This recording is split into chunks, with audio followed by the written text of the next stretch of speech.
जेवनो न जेवनी पूछा न लगे सखिया कहू रे सखिया अपना ससुर के बतिया बताऊ सखिया। जेवनो न जेवनी पूछा न लगे सखिया कहू रे सखिया अपना ससुर के बतिया बताऊ सखिया। हम कहीं सखी ससुर के बतिया सुनी रे लेबू न तू जैबू न ससुरा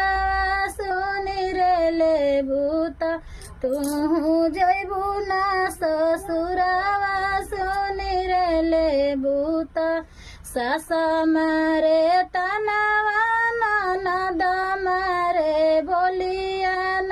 गोती न हमरो न लवली घर से उदबसा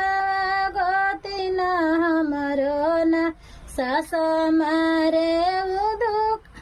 सास मारे तनवा ननद मारे बोलिया गोती न हमरो न लवली घर से उदबसावा गोती न हमरो न लवली घर से उदबसावा गोती न हमरो न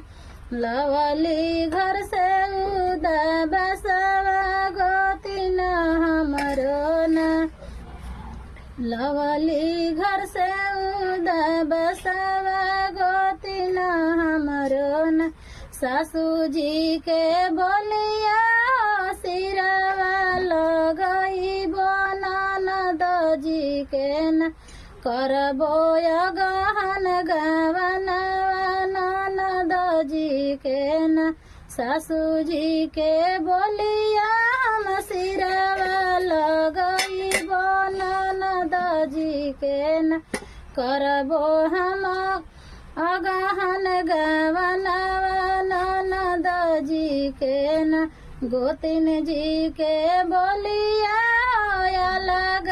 करइबो छुटी रे जइहेन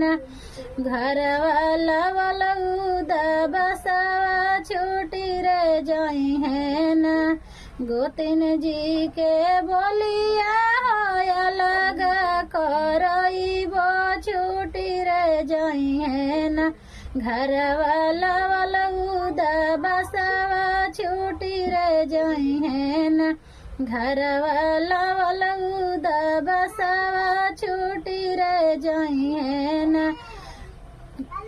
घर वाला उदबसावा छुटी रे जइहेन।